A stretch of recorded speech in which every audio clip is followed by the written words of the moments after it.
Hello, everybody, and welcome back to Blue Jays Today, where today, guys, my goodness, welcome everybody to the season of hell. The Blue Jays are just going down and further and further and further into the hell, into the shit, into the bad, and we are finding new levels of hell and shit that we have never, ever seen before with this Toronto Blue Jays team. We're going to look at all the injuries that are going on with the team, all the bad performances that are going on with the team, and who's getting traded, who's getting fired. Let's discuss it today. I'm your host, Adam Peddle. And I'm your host, Nicholas Blaylock. And I think it's really important for everybody who's listening to this, and I got to remind myself as I'm doing this as well, as we're literally discussing this, just not to take everything so seriously.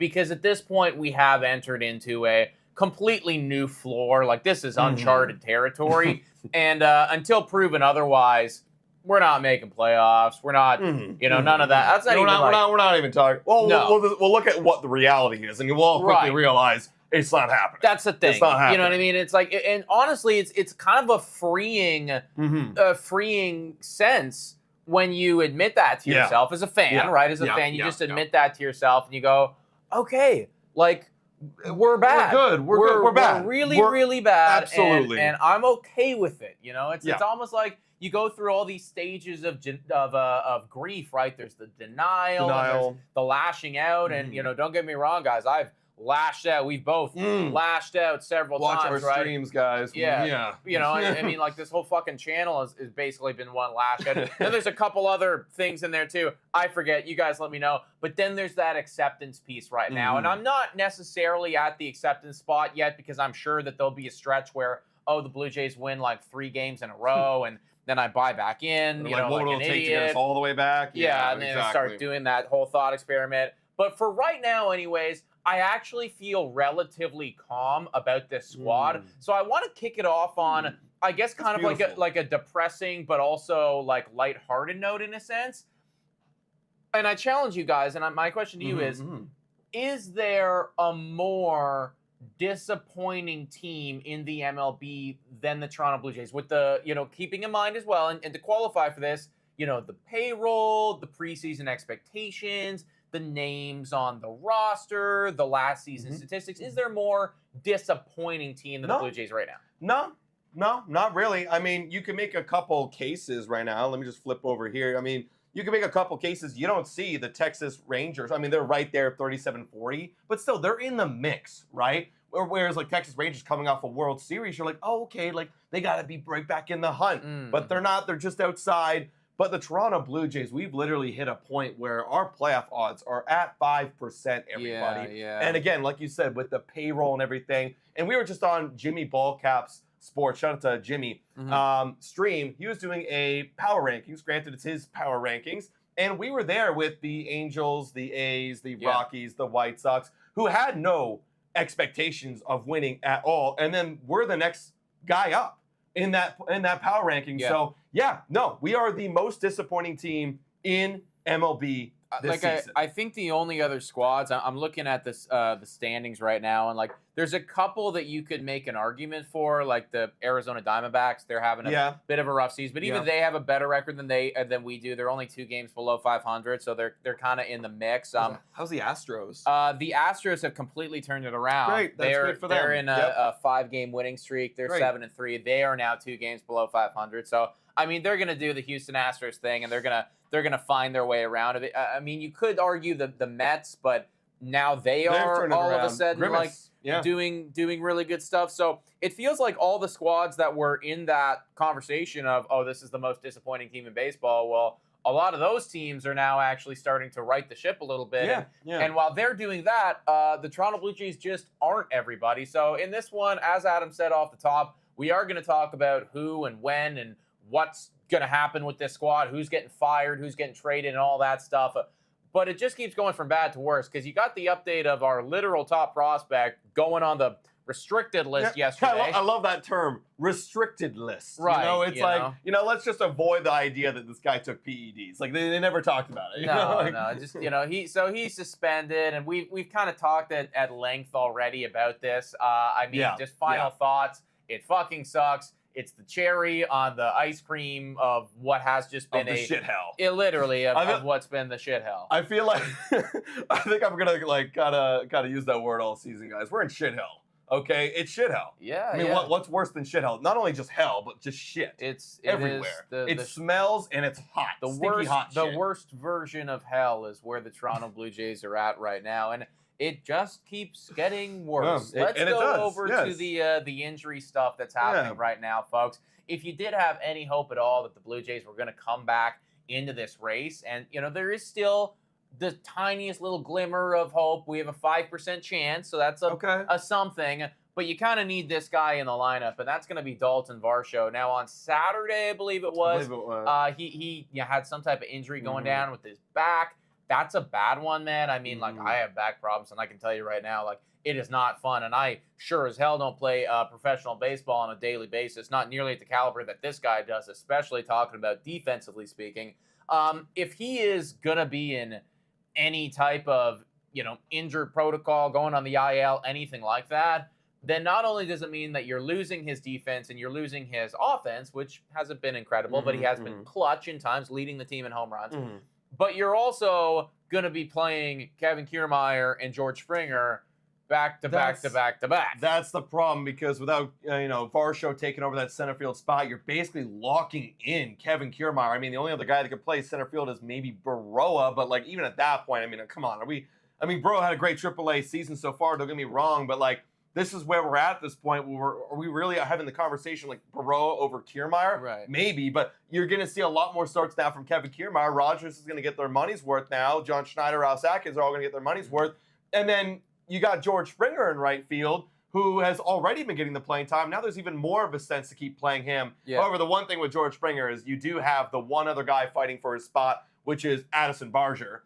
He can play a bit of right field. He's like the only other guy that really plays right field in this team. So that's the one guy actually challenging him. But we're seeing a lot more Kevin Kiermaier. But we're still going to see George Springer just because, A, there's less guys out there, and B, you already have John Schneider saying, I want to play this guy more. Let's keep giving him more time. And he's been better than what he's been doing, but in the last couple days, someone said that he's been getting hot.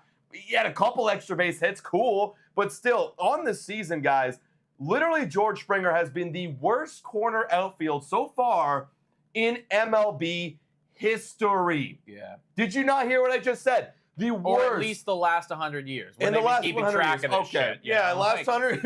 Yeah. Come on, give the guy some credit, Adam. That's just the last 100 years. Yeah, just the last 100 years. George Springer is so far this season has the worst OPS from a corner outfield position at 567 OPS. And then here's even the cherry on top of the stat, guys. The other three other guys in this category, you have George Case, Brian Hunter, Vince Coleman. You know those guys? I don't, because they're bad. Yeah. Those guys, at least when they were played on their team with those bad numbers, that bad OPS numbers, Case was second in the league in stolen bases. Hunter was fifth in the league in stolen bases. Coleman was first. And where's George Springer? I didn't even need to look it up to know that George Springer ain't in the top 10 of stolen bases this year. So at least they provided some value. George Springer does not provide value in that sense. So is George Springer, Nick, the worst corner outfield in MLB history?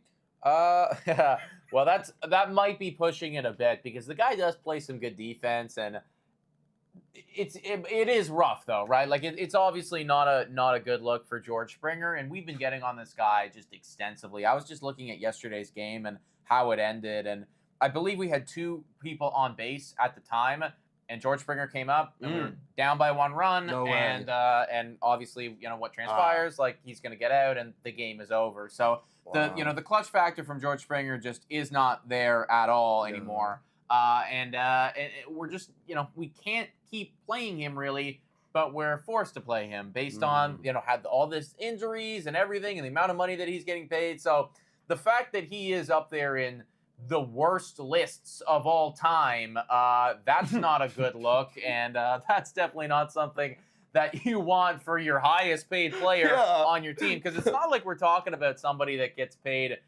fucking $2 million and you can just cut him and you can forget about him. Right. You were literally talking about the guy that gets paid the most money, the dude who you gave the largest contract in franchise history to. I have no idea about, Coleman or Hunter or whatever their contracts look like, but I would wager a bet that they probably weren't the franchise record leading contract on whichever teams it was that they played on. That's George Springer. I could imagine that these guys, I mean, maybe they have to be qualified enough ABs to warrant that OPS being in history, but I can imagine a lot of them were just pinch running and a lot of times because of the stolen base numbers being so high. Apparently, Vince Coleman was an exciting player. Check his stolen base stats. Well, yeah, okay. Well, yeah, that's the thing. Don't take anything away from his stolen base. No. This guy stole some bases. Yeah, all of them stole some great bases. That's the thing, right? Yeah. Like they contributed in that regard at least, right? I mean, the second that they did get on base, which was few and far between, obviously you knew it was coming here. They were going to run. That's not the case with George Springer, so you don't even have that. That's the thing. It's like if you get on base, okay, well, let's say they have an on-base percentage of, let's say, I don't know, 200, right? Okay, well, 1 in 5 times I get a double. Maybe I get a triple. Sure. And that's what it is, right? In sense of, like, those guys being stolen base threats. George Springer, obviously, doesn't have stolen bases, but like you said earlier, he's got right field defense. And he made a great catch the other day. He did. He did. He saved the game at the time. We ended up losing it. Didn't matter, but he saved the game at the time. So there you go. There you go, man. No, it's definitely not good. And I mean, it begs the question as to at what point do you move on from George Springer? What do you do with him? We actually asked some fans about, like, what do you do with George Springer? And everyone was kind of split. Like, there were some people saying DFA him. There were some people saying give him a chance. Yeah. The fact of the matter is, like, the harsh truth is the Blue Jays, regardless of what the right thing to do is, because, I mean, probably just for a team winning standpoint, cut him, get rid of him. You know, it's all said and done. But the Toronto Blue Jays are going to hold on to him for probably 12 more months. We were actually on a panel with Keegan Matheson just last week, and he kind of put it very simply, saying, if this is what he's doing next year at this time, that is when he will get DFA'd. That is when he will get cut. Yeah. But because of the amount of money that you owe him and the investment that Rogers has made in him, this is not going to be something that happens for another year. Yeah, George Springer ain't going nowhere, especially now, right? There's no point to cut George Springer when we are maybe losing Varsho for a bit of time. He could be back, but the point is, like, if we're just going to sell off all the pieces anyways, like, and we're going to tank, well, just play George Springer and continue tanking, right? That's the fucking tank commander right there. That's the commander of the tank. Literally, this guy's like, leading the charge. In football, they always have the term for a tank commander, right? Like, just a terrible quarterback, right? Like, I mean, Gardner Minshew is kind of like one of the tank commanders right now. Jacoby Brissett, one of the tank commanders right now. Put your tank commander, George Springer, in the cleanup spot. George Springer. And do not come up clutch with runners in scoring position. George there you Springer go. would have a whole fucking documentary in World War II,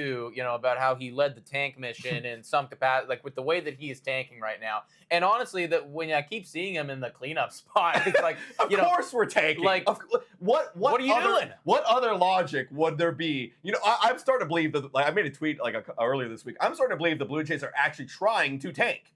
Like, there's no other reason, even though tanking isn't as big in baseball, because, you know, you can get good guys all over the draft. I'm starting to believe, like, the only reason he's there is to lose games. I don't know. I don't believe it, actually. But it's like a conspiracy theory. Well, okay, you know what I'm saying? I mean, it's one of those things where, like, the alternative is John Schneider and the analytics team or whoever is making these decisions is stupid enough to believe that he is the best possible option for us in that spot. And it's actually just so hard to fathom that somebody could be that dumb, right? And so it just starts to make more sense that you must be tanking. You must be because tanking. How could you possibly think that? No, but the thing is, they do, because the invisible numbers, as we said last Friday, the invisible numbers say that George is going to turn it around.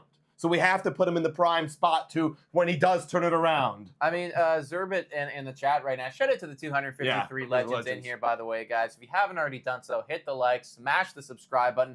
Let your thoughts be known about this season. But Zerbit coming in here and saying Springer obviously has blackmail material on Shastons. And literally, though, I mean, like, you start to go down these rabbit holes of, like, why the hell is this guy on the field? And certainly, if he is on the field, why the hell is he batting fourth? Because none of the numbers seem to make any sense to me. No, me either, man. Well, that's George Springer. I'm sure we're going to talk more about him a lot this season moving forward. Also, someone was, to kind of cap off the George Springer conversation, I saw a couple comments of people being like, let's trade George Springer because, you know, we got to get some value out of him. Guys, let me just remind you here.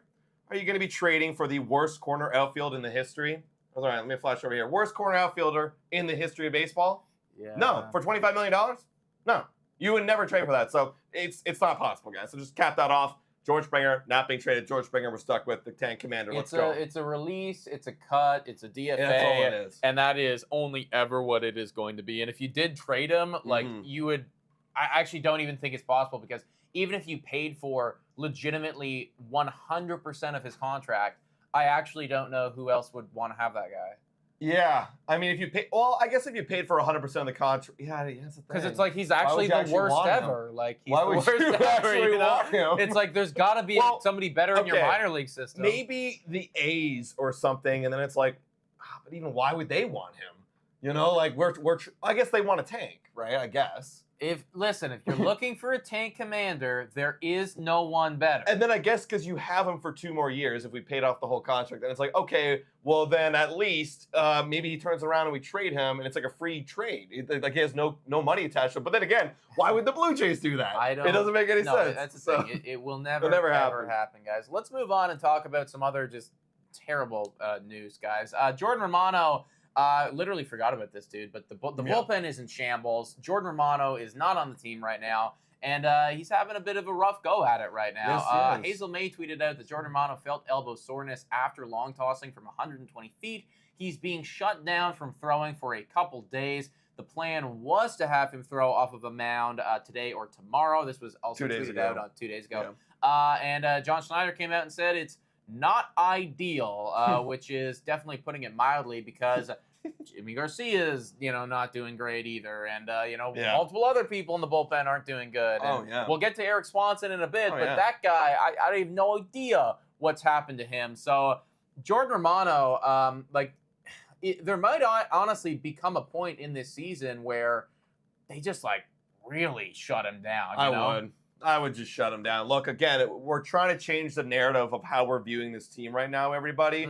And if we are seriously going to trade at the deadline, if things are looking bleak, then my whole perspective of obviously I want the kids to play, and let's trade for bullpen guys and let's restock. It doesn't matter, guys. Just continue losing. At this point, if you are selling, shut down your guys for next year. Right. Get ready for 2025, because that's a conversation I think we're going to be having a lot moving forward.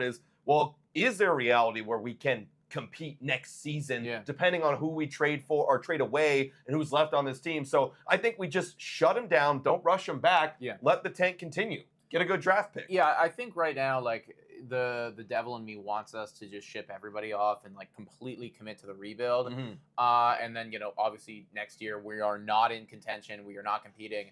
But I do think that there are still players on this squad that have a lot of talent that if you get the right system around them, they could succeed, right? So hitting coaches. Exactly. I mean, regardless of what happens, I think to compete in 2025, there needs to be a massive shift of personnel, managerial stuff, Ross Atkins, coaching, hitting, whatever, developmental teams. You can keep the players fine, but there's got to be a massive shift for me there, because clearly it is not working. Quick shout out here to Robert for subscribing to the channel. W's in the chat for Robert joining the community. So I do think for sure all of that will need to change. But you could hold on to the players, and you could make an argument that things might get better for 2025 if you make all those necessary adjustments. And if that is the case, Jordan Romano would be an integral piece to you competing in 2025. So maybe it is better that you just keep him down there, let him get healthy, let him rehab at his own pace. Don't worry about the season, bro, because we don't have games to save. Bro, literally, so I picked up Chad Green in fantasy this week. I was like, big brain move. I'm going to get some saves from Chad Green. What game? There was no games to be saved. 6 in a row. We got swept twice in a row. That's the thing. So stay down there, Jordan. Also, another note on that is hey, stay down there, get healthy, get ready for next season. But hey, maybe that's another trade piece that you want with this Blue Jays team. Just keeping your options open. Don't rush them back at all. And as well, another guy to keep down there, like you mentioned, Eric Swanson. My God, I don't know what in the hell is going on with him. Yeah. But shout out to Atkins to Alcatraz. Oh my God, I didn't pick up. I didn't pick up that, but W name. He says Eric Swanson managed to record just 1 out today, while allowing 5 earned runs on 4 hits. He walked a batter and gave up a home run as well. His AAA numbers, guys. His AAA ERA is now 15.83 and a WHIP A whip of 3.62. So whatever's going on with Eric Swanson, just go figure it out. You're not coming back to the big leagues, buddy. Well, I see the comment right below actually saying, I feel so bad for him. Dude needs to take some serious time away and be with his family, regain himself mentally. I assume that they're referring to like the kind of the drama that transpired right off the top of the season where his son was, like got in a car accident or was hit by a car, excuse me. Obviously everything is fine now, everyone's healthy, but that would have been a massive blow, right? If that would have happened to you and you're a parent. I'm not a parent, but I would imagine like, reality gets, like everything gets so much more serious and it's like life. It's almost like a life wake-up call. So I can certainly imagine how that would pull you 100% out of the game of baseball and it would be very difficult for you to get back to that. Yeah. But, now, being months removed from that incident and, being down there in AAA, like you would anticipate for a guy of Eric Swanson's, stature to be doing a lot better than this. And obviously a whip of 3.62 against minor league guys, that is just unacceptable. And at that point, like if you're doing that, you will never come back to the MLB. No. Never. He's got to get better eventually. So I would say, have a conversation with him and say, dude, pressure is completely off. You do not need to come back to the MLB. No. If you start playing good, we will. Yeah. But, don't worry about it. No. Play for 2025. I agree. And you know what? On the bright side of things, too, now that, again, thinking about the perspective shifting into the second half if we do sell at the deadline, well, now you maybe could go and add a Ricky Tiedemann to the big league roster. There's 100%. A new spot up there. Yeah. If you trade off Jimmy Garcia, guess what? There's a new spot up there, right? Like, you open up a bit more opportunity for some other guys to get a chance because that's what it's going to have to be next season if we're going to compete, or even the next window if we want to keep that extended. Well, I'll tell you what, if the game plan is trade away the 1 year rentals, maybe, one or two of the guys who are a couple years, like Chad maybe Green, a Chris Bassett, potentially a Chad Green, whatever that is, right? There's a lot of rumors going on there. I think that if you're trying to compete in 2025, Ricky Tiedemann is going to be integral in that happening. Like, you are going to be, regardless of the situation, losing Yusei Kikuchi. You are not going to have Alek Manoah. You're going to hope that Yariel Rodriguez can come in and develop into that starter. But I think that Ricky Tiedemann, you are now at the point where this guy is going to need to start to make an impact on the MLB squad. So I would not be surprised in the slightest if the game plan is 2025, that's the last dance for this Blue Jays core for Ricky Tiedemann to be involved in that winning process. Speaking of Ricky Tiedemann, man, in the whole reconstruction of our personnel and our staff and our managing, our training, and we got to get rid of the guys and bring in some new people, because why the hell cannot we keep young prospects healthy in our system, especially pitchers? Pitchers, especially, Why can't we ever do that, right? Nate Pearson, Alek Manoah now. You got Ricky Tiedemann. There needs to be a change here. Why is it that we are blowing out our arms? Why is Paul Skeens staying healthy? Why are other young guys who are blazing 100 miles per hour staying healthy, and our guys are getting hurt sooner when they're younger? Why is it? Are we pushing them too much? I don't know. But that needs to be a change this offseason for Ricky T. 100%, dude. I mean, clearly there's an element of just unluckiness involved in that, right? Like, the whole thing that happened with Nate Pearson, that entire thing is like a Shakespearean drama of just the shit continuously hitting the fan right there. So, his whole development, I mean, he's actually doing decent at times this season. So that's a positive, but never going to become the starting pitcher that we all hoped for. And now I think that you need to, if you're the Toronto Blue Jays, really learn from how you managed him and do not make the same mistakes with Ricky Tiedemann. Keep him shut down if you need to. Don't have him throw as hard as he can all of the time. That's the thing is the Blue Jays, we just said there, they need to learn from their mistakes. Well, who are those Blue Jays guys? Are they the training staff? Those guys need to go. They have I don't trust them to make up for the mistakes of the past. Because right now, the way Ricky Tiedemann is going, this might be a hot take, the way Ricky Tiedemann is going right now with the injuries and the way we're handling him, he's on a Nate Pearson path. Sure. Maybe that's a hot take.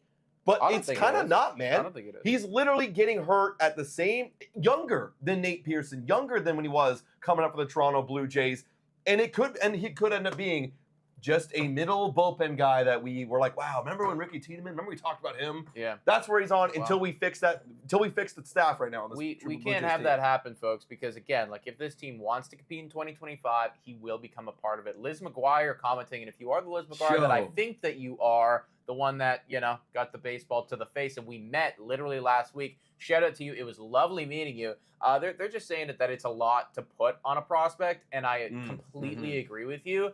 I would just argue that at this point where the Toronto Blue Jays are at, you don't have the luxury anymore to be, letting these guys have their full development. If you do want to compete in 2025, and that's the thing, right? Like, if you don't, then okay, fine. Like, keep them down there as long as you want. Don't even start the clock. But if you do want to compete in 2025, you are going to need these prospects to make an impact. And I do think that is why you're seeing all of these Buffalo guys come up. We're actually doing the experiment right now. What do you have with them? What do you have in Addison Varsho? What do you have in Spencer Horwitz? Something very good there. We'll get to more on that later. What do you have in Arelvis Martinez? God only fucking knows. Oh, we have clomiphene. Yeah, we have clomiphene in Arelvis Martinez. What a ginormous, outrageous shitstorm that was. The shit hell. Literally, back to the shit hell on that one, bro. But this is, even though we are trying to save this season, I think that you're also learning what these guys are, what they can be in the MLB for next year, for the following year, for years to come. So I know it's a lot of pressure, but I feel like that is just what it's going to be by Liz McGuire. There are also guys, W's in the chat for Liz McGuire. Takes a ball to the face, stays there, watches the rest of the game. Elite. That's dedication. Listen, and we got to get rid of the Blue Jays upper management because they weren't compensating her, guys. They weren't compensating. Not enough. We need to trickle it down. We need to all the way down to the ushers. Like, hey, we get hit in the face of baseball. We got to help out our people, right? 100%. We got to care about them. Yeah, no, absolutely. I mean, fuck, dude. Like, the product that you're putting on the field is not good enough for me to for me to sit there and do it healthy if I hadn't got hit in the face with a baseball. So, seriously. Let's flash over very quickly, folks, and just take a look at the Blue Jays playoff odds right now. Obviously, this entire conversation is based on the fact, it's based on this. We currently have a 5.2% chance to make the postseason.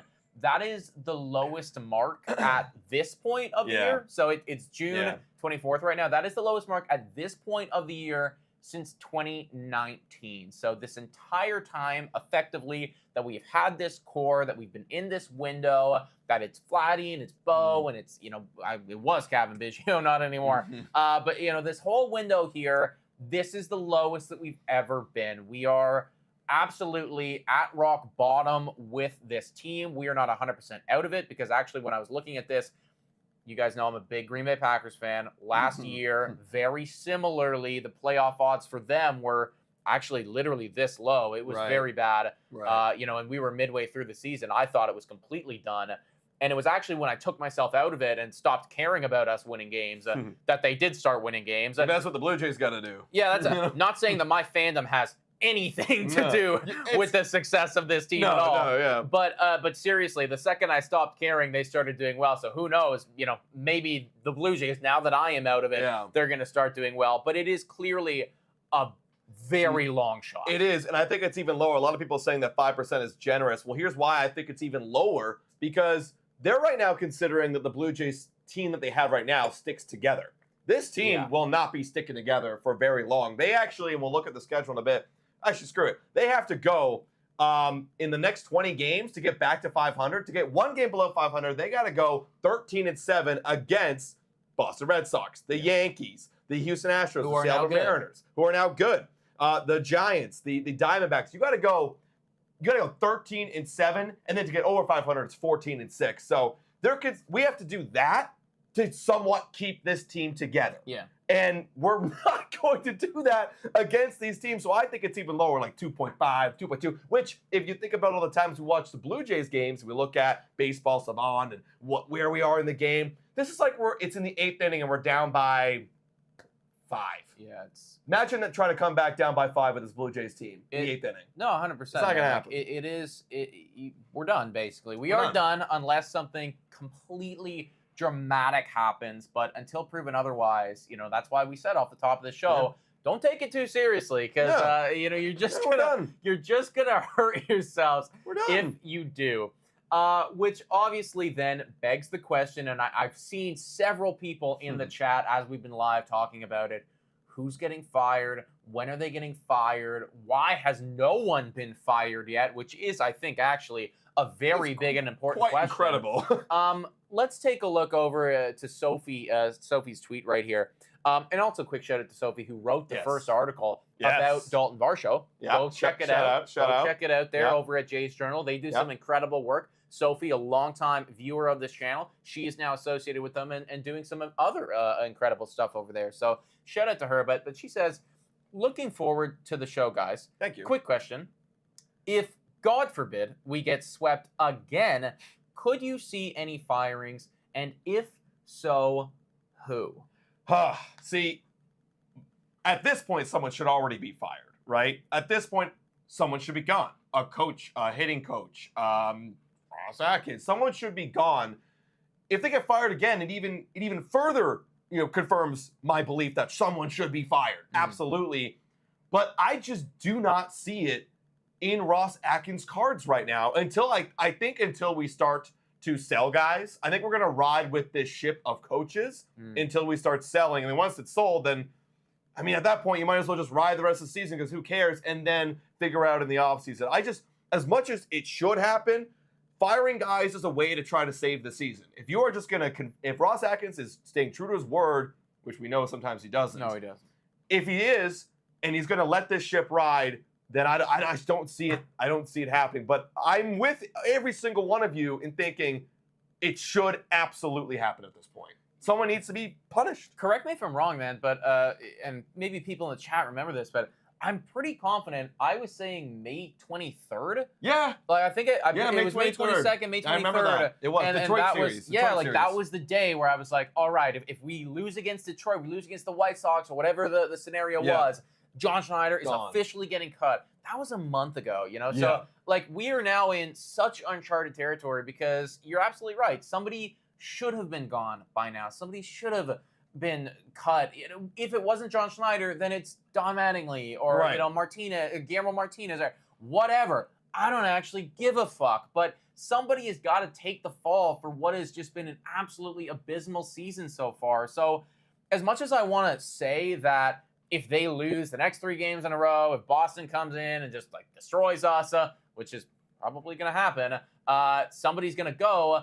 I don't actually know if you can bet on that anymore because with what you've seen up until this point, that hasn't been the case. This Toronto Blue Jays team has been stubborn to the very bitter end.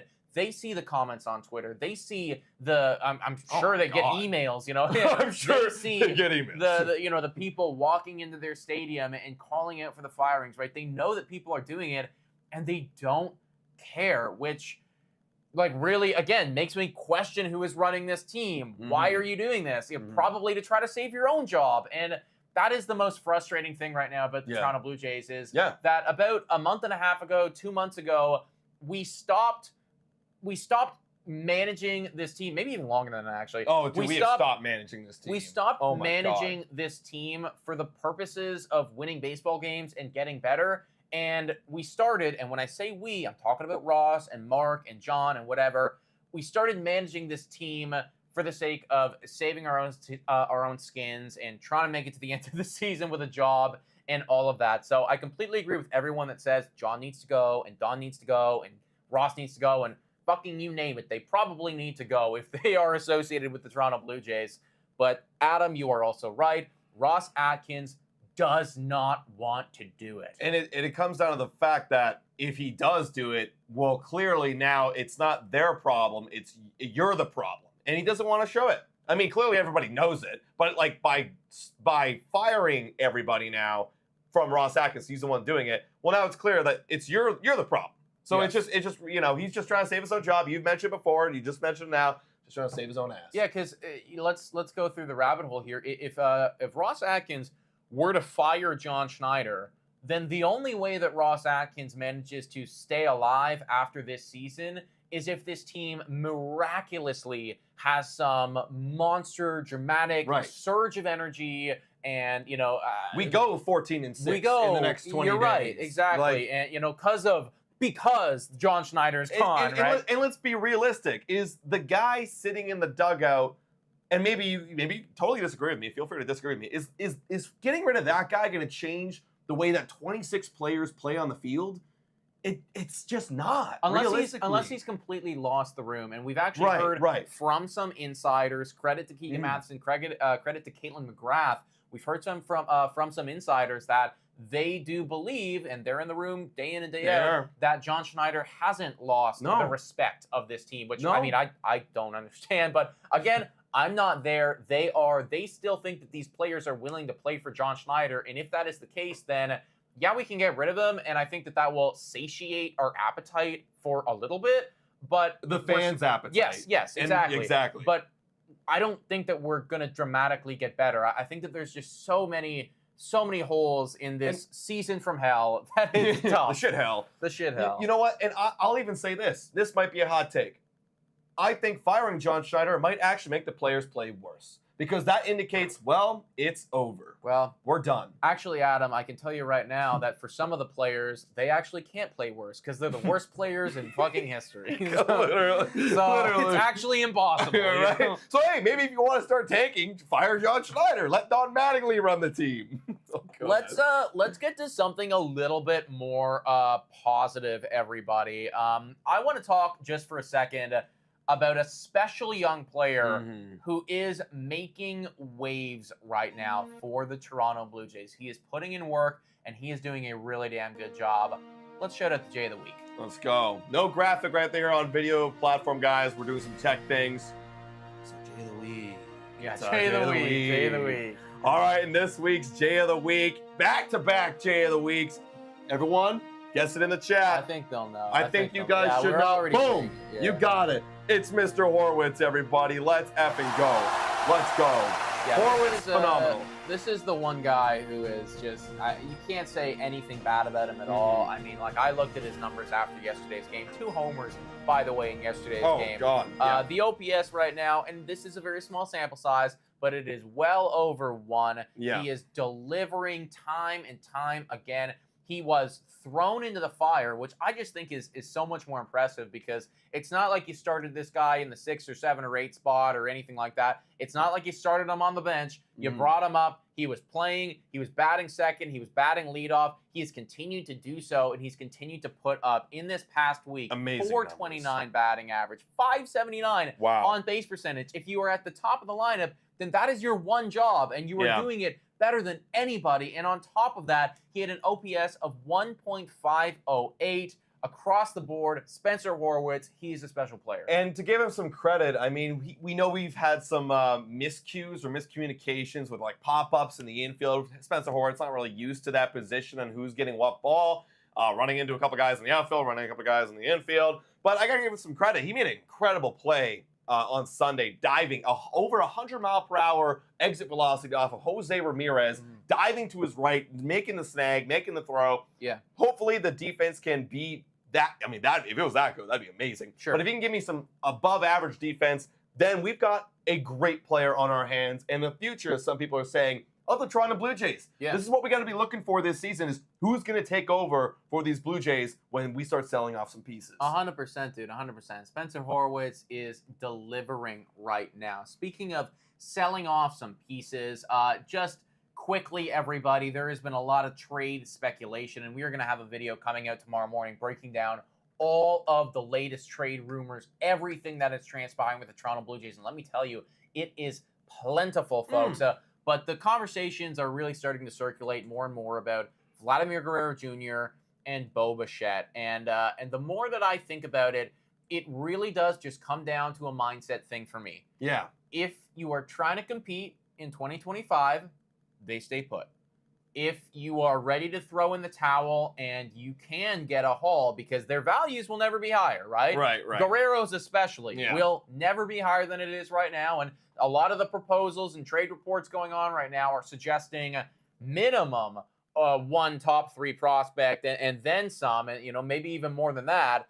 So if you're really thinking you can get a haul, then that's the route you go. Where are you at with Guerrero and Bo potentially getting moved? It circles right back to the upper management. It's Ross Atkins right now, and effectively trading away Bo Bichette, and Vladimir Guerrero Jr. says, I lost. Right. I lost. These guys I brought up in the core didn't work. Bye. You might as well start firing me right now and bring in a new GM because I'm done here.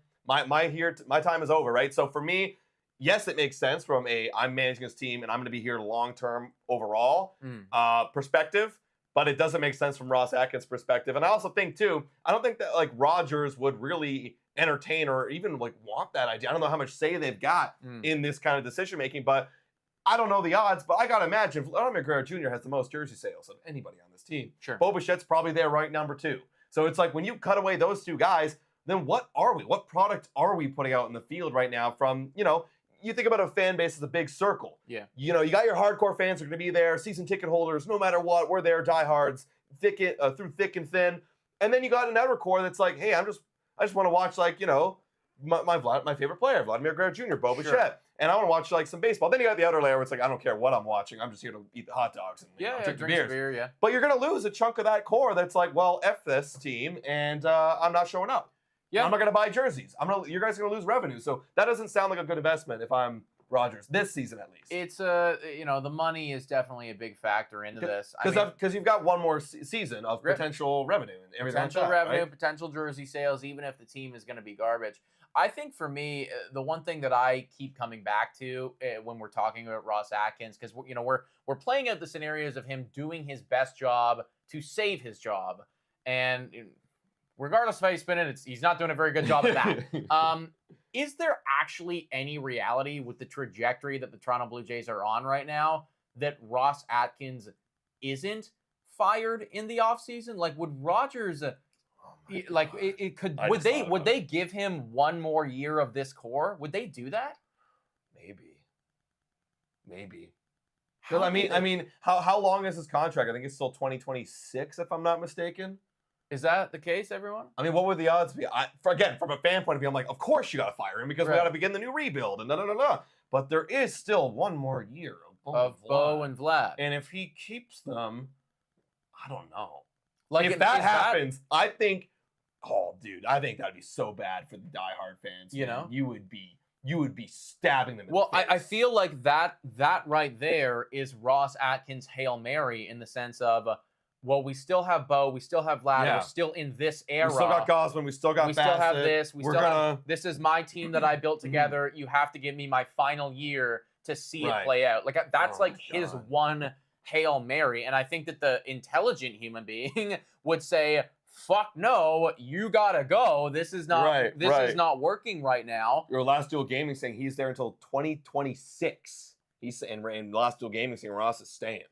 If that happens, that would be the most infuriating piece of news I think we would have ever covered here at Blue Jays Today, other than the fact that Shohei Ohtani didn't come to Toronto. But, like, that would be the most infuriating news. I think Schneider is definitely fired. Yeah. Has to be. But then that's the thing. If Ross is staying, then he's not getting fired. Right.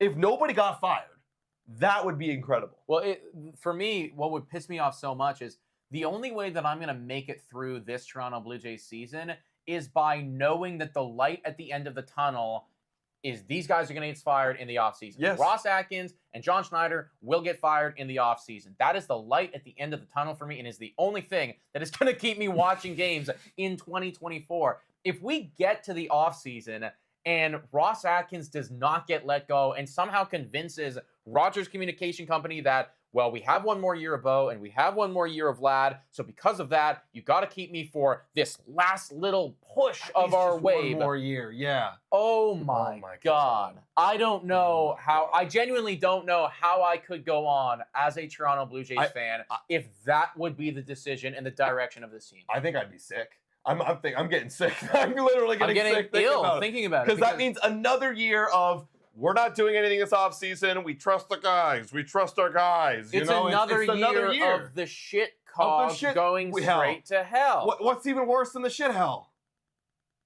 There's nothing worse than shit hell. It's 2025 under Ross Atkins. That would be what it is. Shit hell? Yeah, Ross Atkins. Ross Atkins 2025. You guys let us know in the comments down below. Is there any reality where Ross Atkins doesn't get fired this offseason if this team continues in the trajectory that they're doing right now? I mean, we just kind of did the thought experiment, and I hate to admit it, but maybe there is, and that just goes to show the incompetence of some of the people running this organization. Before we get to the next little bit, everybody, we have got to give a major shout out to the event that we are running on June 30th. There's 332 people watching right now on YouTube. I imagine more people are going to be listening on podcast platforms and later rewatching this. All of you are invited. June 30th, this coming Sunday, at Greta Bar, which is located right downtown at King in Portland, very close to the Rogers Center, mind you. Yep. The Toronto Blue Jays are going to be playing a game against the New York Yankees at the Rogers Center. We are going to be at Greta Bar from 2 until effectively closing time. I think we're even noon. We'll be there at noon. We'll be there at noon, excuse me. We'll be there at noon till basically closing time. We are going to be doing a live watch along like we always do on YouTube. We're going to be doing that in person with all of you. We are also going to be doing a post-game show as well. We are hoping to have Keegan Matheson potentially show up. I can't say that 100%. We are absolutely going to be having Scott from the Walk Off podcast show up and potentially some other of our friends in the industry as well. We would love for you guys to come. Tickets are only $10 to $13, and every single one of the dollars that you spend to get into this event, that goes straight to charity, goes to Jumpstart. And on top of that, we're going to be giving away a bunch of different merchandise. That's right. Adam's got a couple merchandise pieces right now. So all of this stuff, we're going to give it away. If you want it signed, we can sign it too. Yep. A lot of you guys love the Cooch's Loose shirt. Get it before he gets traded, okay? This is going to be a vintage collector's item before he's gone. You got hoodies. We have literally a ton of Blue Jays Today shirts, the ones that we're wearing right now. And then as well, the hats you see on the set deck. We're having 2 hats, some of the dad hats, some of the snapback guys. And as well, we're going to be giving away a David Schneider City Connect jersey. And also on top of that, that money that you're getting that's matched towards charity, you are literally going to get $10 of a gaming card. So there's games, arcade games all over Greta Bar. That's what makes Greta so amazing. It's so many fun games. They'll give you that as well. So if you don't want to watch the Jays get absolutely pummeled by the Yankees and Aaron Judge, go play some games. And as well, maybe save it for afterwards. And we're going to play games together. Yeah, link is in the description if you are interested at all. Click on the link, guys. We would love to see you all there. And if you are coming, please message us on social media so we can get excited and see you guys show up. Also, a quick shout out here to Angel Gonzalez saying, let me know if you guys want an after party at Bar Poet. We always want an after party at Bar Poet. We actually live basically directly across from Bar Poet, and Bar Poet is the fucking bomb, folks. So we could have an absolute night on Sunday. If you guys are interested, come to Greta, link in the description. All right, guys, let's move on. And it feels really shitty to talk about the next series, but we got to talk about it. It's what we do here in the Blue Jays Today show. We're facing the Boston Red Sox again. It's not going to get any easier. We got swept by them last time out, guys. And again, we're going to face Tanner Houck. This is going to be Chris Bassett's start right here. For whatever reason, they haven't announced it yet. But Chris Bassett up against Tanner Houck. Bassett's been really good in this last month. He has like a 2.24 ERA, but for whatever reason, it does not matter. Jays cannot win.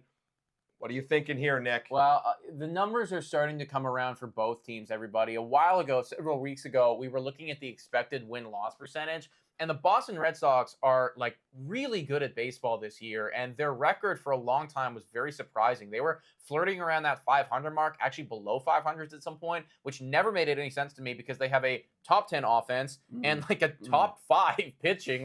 They're really good, guys. And now it's starting to come around. They're 42-36. They are now in a wild card spot. And our numbers, because they've been god-awful terrible basically all year long, our numbers are starting to come around, and we lost 6 games in a row, so our record looks a lot more like it should. This feels like a loss to me. We are up against potentially the Cy Young of the American League if he keeps doing what he's doing right now. I don't like anything about this at all.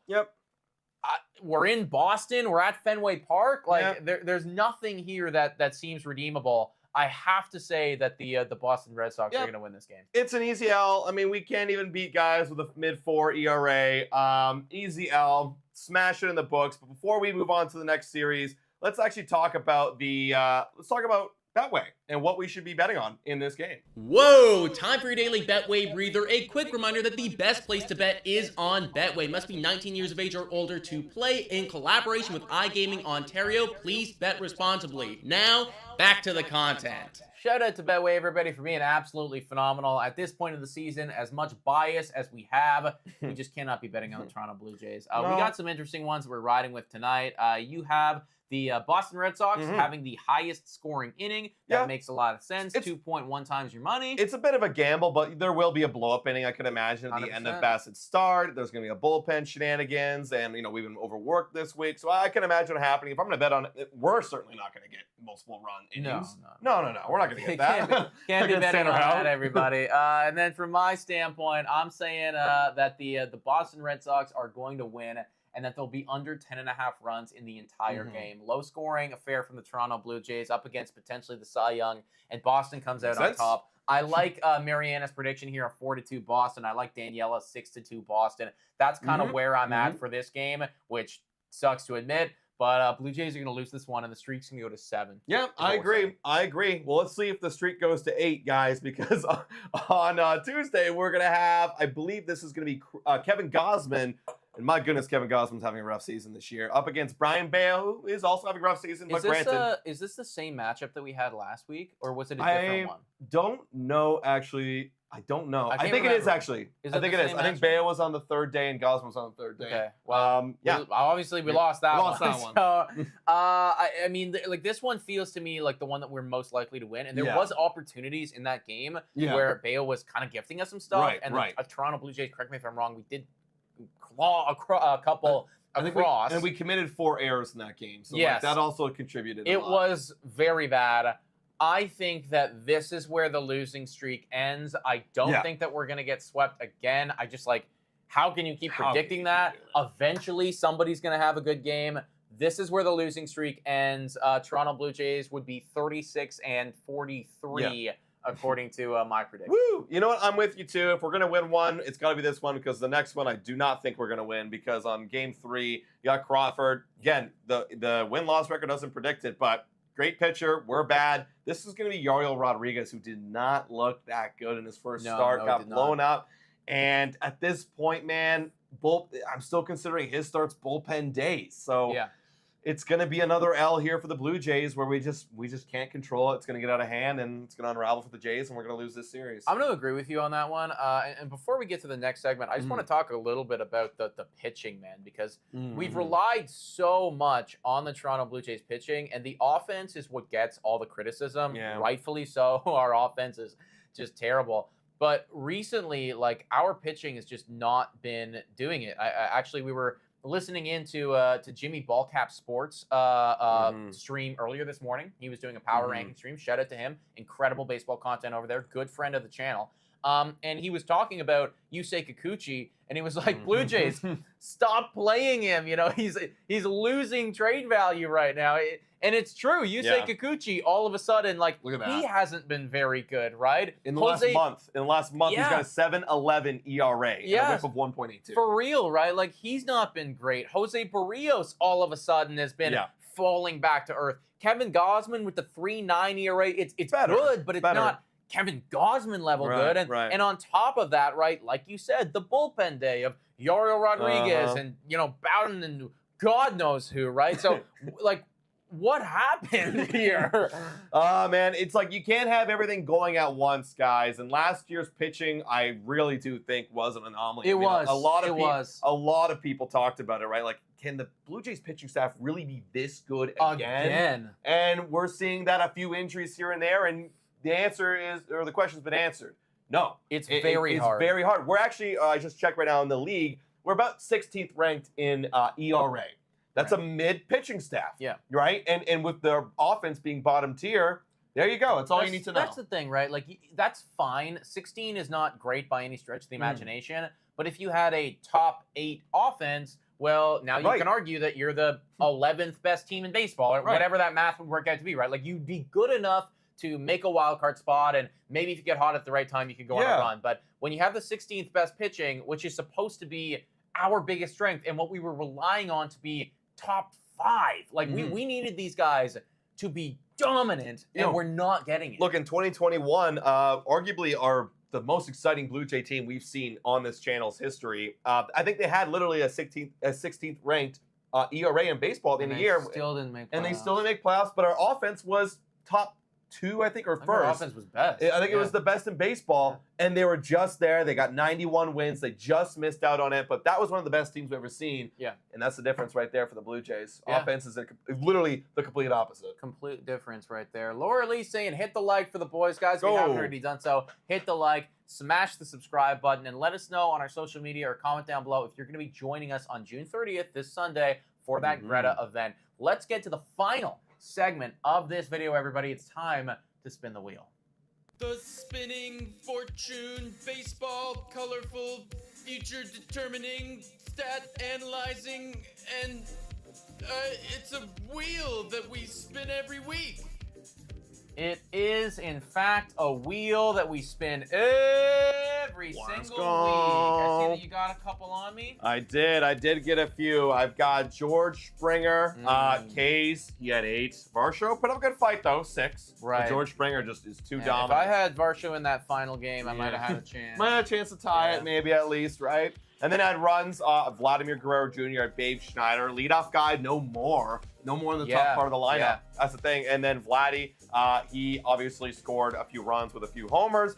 And then Varsho had 0 RBIs this week, shockingly enough. And then Vladdy had the RBIs, so he took it. Okay, all right. I mean, I feel like at this point, the wheel's always been kind of lucky, but at this point especially, we have no idea what we are predicting. What are we going to do? Actually, I don't even know. Whose week is it this week? I got to look this up. I feel like it was my week last week. That's what I was thinking, but let me double check. I think it was. If anybody remembers whose week it is, let us know. It's been a long week. Yeah. I mean, I actually completely forgot. Oh, right. The stream cut out, I think, at one point. Oh, it I think did. the stream did cut out at one point. I think it was my week, though. Okay. I'll give it to you. I'm pretty confident it was. So, all right. Let's say it's your week this week in rock and roll with it. Let's do it. Let us know, guys. Right now. You guys let us know in the comments down below what you would pick. Oh, so we're saying it's Nick's week. Okay. All right, it's my week. All right, it's your week. Okay. It's your week. OPS. OPS right now, everybody. Roll back, but we're gonna say it's OPS right there. Can you show me? Because I have no fucking idea. I mean, actually, I do have an idea. I do have an idea. Who's the J of the week? Oh, am I gonna feel like I have to, man? He's just so hot right now. Yeah, I'll pull it up. I'll pull up the last 15 days right here, show me the last bit. I'm really thinking Spencer Horwitz is the guy here. Sophie's saying IKF. Horwitz 1.1. IKF does... Ernie Clement's been so good, Clement, but then again, like, does he get playing time anymore? Well, he better get playing time, you know? Will Spencer Horwitz get playing time? I don't know. Horwitz should get playing time at this point. I think I'd know where I'd go where I were you, if I were you. I think I know where I'd go. See, like, part of me, I always hate, like, going first on the first one. It's like, part of me wants to let you take it, because, like, thinking Spencer Horwitz, am I really about to do that? But, like, you know what I mean? Look where we're at. Yeah, but, like, he is actually pretty good. You know what, man? It's the season from hell. I'll take Spencer Horwitz. Yeah, I think him. I was gonna take Horwitz. I knew you were. Yeah. It's like it's just insane to me that I am going first into my week. And I'm taking Spencer Horwitz for OPS for this week. This might be a long shot, but I am, because Vladdy's been cooling off. I mean, actually, Vladdy's been kind of pumping off. Well, the last week he was decent. He had a good series. He had a good series. The thing is, too, Turner's been kind of popping off, too. Like, he's been hot. What do you guys think? Yeah. Horwitz, we got Horwitz. I can't go IKF. I just can't. I don't think IKF is good enough to beat in the OPS category. Like, great batting. I'm going Spencer Horwitz here. Horwitz, though, he's got the great on base. That's the thing, right? What should I be doing, guys? What should I be doing? I'm between Turner and Guerrero. I feel like Guerrero's a safe option. Turner's like the risky one. Turner is the risky. I think he's gonna get the playing time. I'd say honestly, man, like. You know what? It's a weird year. I'm going with my gut. I'm going with Turner. Yeah. Listen, it's a weird year, man. It's a weird year. Just fucking throw the dart. Turner had a 1,000 OPS the last week, and we're doing it. There you go, guys. This is what the Blue Jays season has come to. Horwitz up against Justin Turner. Woo! Spin the wheel, everybody. What is it going to be? Second category, folks. Adam's going to have to go first in one of these. And it's going to be worst Jay. I can't let you do it. I can't. But I could. because there are two guys who are abysmal. Oh, there are. They're both going to get playing time. Yep. Feel free. I don't care which one you take because I'll take the other one. Oh, my God. They are so bad. We know who it is. It's Kevin Kiermaier. It's George Springer. Okay, let's look. Last 15 days. I know everyone's saying Springer. I know. 406. Kiermaier's got a 161. I know, man. It's so bad. You know what? Okay, last 7 days. Turner. Oh, sorry. Excuse me. Where are they? Listen, I'll just put it this way. Kiermaier has 3 hits in June. I know. I'm thinking Kiermaier. I don't think how it could get worse. He is going to get playing time. Yeah, that's the thing. He is going to get playing playing time. He will get the playing time. Yeah. If it's a void category, it's a void category. All right. But I mean, like, I think you're allowed to pick Kiermaier. I've seen at least Springer's been getting some extra base hits. Yeah. Kiermaier is swinging at nothing. No. All right, I'm going Kiermaier here. Well, you know where I'm going, obviously. Yeah, I don't even. I obviously got to go George Springer for the worst J, folks. Wow. Ooh. Kevin Kiermaier and George Springer are 2 starting outfielders being the lock-in selections for worst J of the week.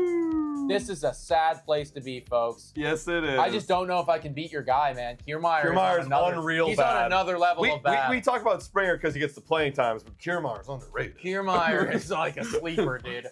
All right, last category. I'm going to go first on this one, everybody. You guys let us know who you're going to be riding with. Everybody was with us, though, with the Springer and the Kiermaier. RBI. The RBIs here. Want me to show you? Yes, please. If you could show me. Am I gonna go back to back here on 15 days, Horwitz? That's the thing. Am I gonna go back to back on Spencer? What are these guys, dude? Like, look at this. Oh my God. You can't pick Varsho because you don't know if he's gonna play or not. Yeah. You know, it's like the.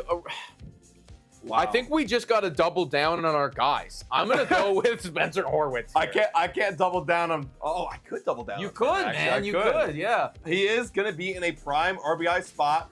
He's getting a lot of walks. Maybe gets some hits too. Like, what's his batting average? Okay, 308.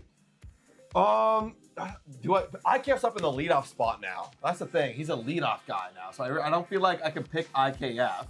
We got Jansen's cold as ice. Vladdy is hit. Honestly, Vladdy's not bad, but he's hit or miss. That's why I'm not picking him for OPS. Fuck it, I'm gonna go. Then if I don't go Turner, I feel like he's gonna bat 4th. All right. I think the right choice is to go with your guy. I gotta go with my guy. I'm going with Justin Turner. Go with your guy. We're both gonna ride with our dudes this week. Man. If they do well, then they do well, and it could be a big one. Yep. There we go. Wild week in the wheel spinning category, guys.